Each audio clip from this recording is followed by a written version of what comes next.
showtime. Welcome to Show Me Some Television, the segment where I essentially binge watch some television and then talk about it with you. Thanks to the Show Me service from Rogers Telecommunications, which I'm technically getting for free. So, this time we are talking Alpha House Season 1. This is a show I knew absolutely nothing about. Nothing. Never even heard of this show before. And the only reason why I decided to pull it up was one of the Show Me little ad type things. They got a video, sort of like trailers of different shows and such going on. And part of it was Alpha House. And it's got John Goodman there talking. And he's talking about the war in Afghanistan. And he's a politician. And I'm thinking, I tend to like John Goodman. I like political dramas like West Wing and such. I don't know. Is this a comedy? Is it not? I mean, he's got John Goodman. It's probably a comedy. So I end up looking it up on Show Me and essentially read what it's about. And it says 4 Republican senators share the same DC house rental and face, re-elections, indictments, parties, etc., that kind of stuff, right? And I'm thinking, is this kind of like a politician frat house? In that case, it's called Alpha House. Well, maybe it is, right? Seems like it's a comedy. And so I decided to check it out. It did list it as a Show Me original. Now, I'm not sure what that's supposed to mean. Is it, that it's only on Show Me? That it was, paid for in part from Rogers? Is it exclusive? I don't know. So, I did a little bit of searching on it, and apparently it's a Netflix original show from 2014. So it couldn't have been a Show Me original show, because Show Me wasn't really around then. Not that they were going to be putting money into it, because that was 2014 was the second season. It's had 2 seasons and that's it. But Show Me does list it as only on Show Me, which is, I guess, technically incorrect, because if you had the Amazon, I don't know, was it Amazon Prime? Then I guess you could watch it. I don't know if you can get Amazon Prime in Canada. Can you? I don't know. If you can't, then I guess, yeah, it's only on Show Me. I guess that's how it works out. If not, then, if Amazon Prime has this and it's available in Canada to see, I don't know. Either way, you can watch it on Amazon or you can watch it on Show Me. There may be other places, I don't know, but I couldn't find it anywhere else. That's all that came up. So, I gave you a little synopsis of what it's about. And yeah, it's essentially supposed to be a comedy. It's supposed to be kind of like a frat house, but doesn't really have that, like uber frat house, animal house type of vibe going on. It is politicians, but they do get into, whatever. Get into trouble. It's essentially 4 main characters. Each one is sort of like a caricature. Some of where they come from, some of just the kind of who they are. One is supposed to be a redneck, another one's supposed to be a Mormon, but everybody, kind of plays gay jokes on him. Another one's supposed to be, the colored, token colored guy, token black guy, from the city, voted in through there. Then there's an Hispanic guy who's, he's the young guy. He's all about the machismo and the sex. So they're very, very big caricature type people. A little over the top, but I mean, that's how you play up the humor, right? They do have the problems where,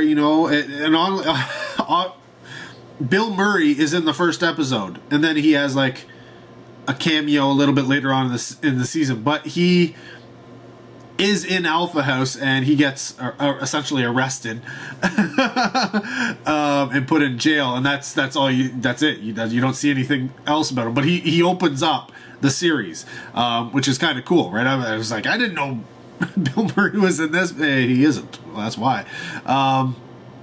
But the very small amount that he is in there is gold, and that allows for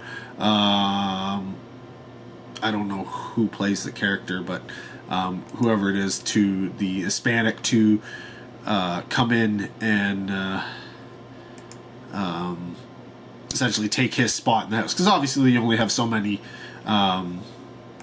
rooms to rent out. I'm gonna look up who's in it. Mark Consuelos, I think that's who it is.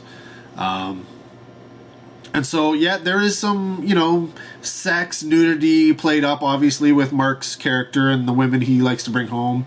Essentially, he brings home an heiress.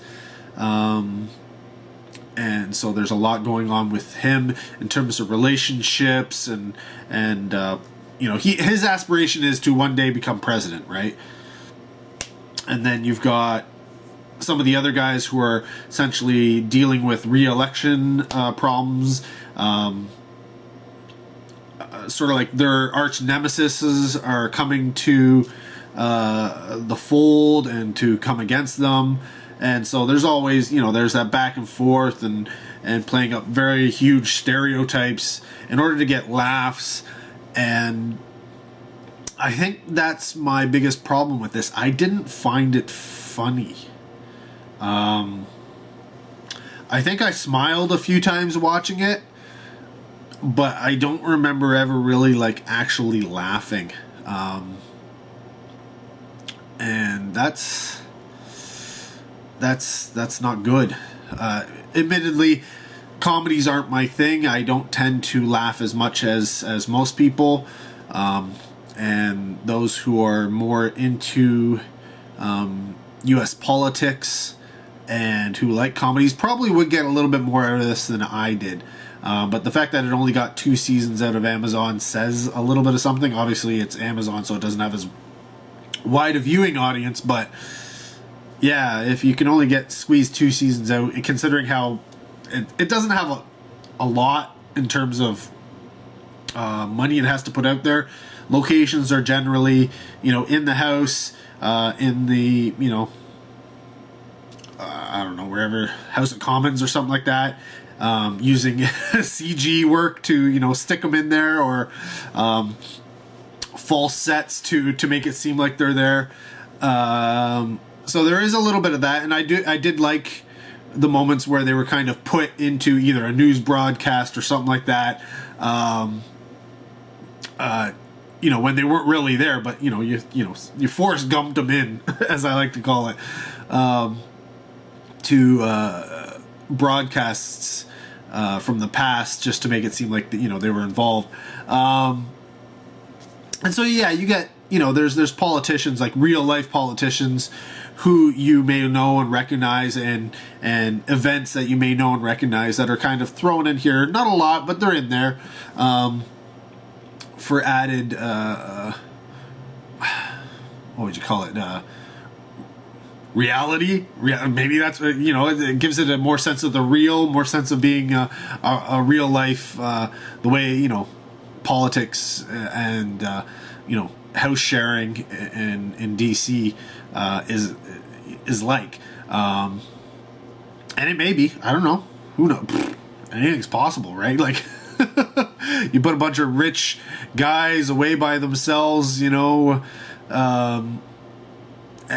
who knows what'll happen, right? But I was disappointed that I didn't find it funny, because I know there were so many times where it's like, this is clearly supposed to be funny, but I'm like, I just didn't find that homosexual joke funny, or I didn't find that redneck joke funny, or I just didn't find that, ghetto joke funny, whatever, or the Mexican joke funny, or whatever, whatever they were stereotyped they were playing on. I was just like, yeah, I get the joke. I just, it wasn't laugh funny. But that being said, I really liked the characters.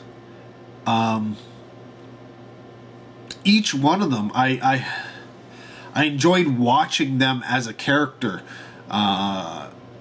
and seeing what they were doing and how they were reacting. They were very interesting people. And that would be the only reason for me to watch season 2. I don't know that I will. I'm going to continue on with other series, and you know, I may come back to it, but considering it's only 2 seasons, the completist in me probably will feel that, need to go back and revisit the second season just to say, I'm a completist, it's done, I've watched it. But yeah, it's not because I enjoyed the comedy aspects or the political aspects of this series, but more so that I enjoyed the characters and the actors behind them, for the roles that were being portrayed. And I enjoyed just watching them. If reality TV was more like these guys, I might even watch reality TV. But yeah, no, they were just interesting people. It wasn't, so much cat fighting and backstabbing, even though, that there's a little bit of that going on in the politics. But no, it's mostly just people, trying to make a living, essentially, and get through the day without another scandal, right? So yeah, I don't know if Alpha House is for everybody. Honestly, it definitely isn't for everybody. But if you like politics, especially American politics, and you like comedies, and you think a more adult comedy take on politics in general is something that would appeal to you, then Alpha House is probably right up your alley. You're probably a very niche audience, and that's the reason why Alpha House didn't really take off. But I think you'll enjoy it if that's your thing. It's not West Wing. It's not that drama of West Wing, so don't expect that. And it's not like a Will Ferrell Saturday Night Live comedy. It's not that kind of a thing, though there are moments of it. Don't get me wrong. There's some slapstick. There's some, potty humor. But it's mostly, stereotype, caricature, over the top, taking something and pushing it to the nth level, emphasizing it a little bit beyond what it normally would be to try and get that laugh. So if that sounds like something that appeals to you, check out Alpha House. Again, I may watch season 2 and tell you about it, but I expect it's going to be a lot more of the same as season 1, just with, different people dealing with different situations. And that it really is. It's a situational comedy. Everybody has their own little things that they're dealing with, and they play out little bits through each episode. So yeah, there you go. That is Alpha House, and if that made any sense to you whatsoever, awesome. If it didn't, yeah, don't worry about it. You probably wouldn't like the show anyways. So yeah, thanks for watching. Until next video, take care. Have a good one.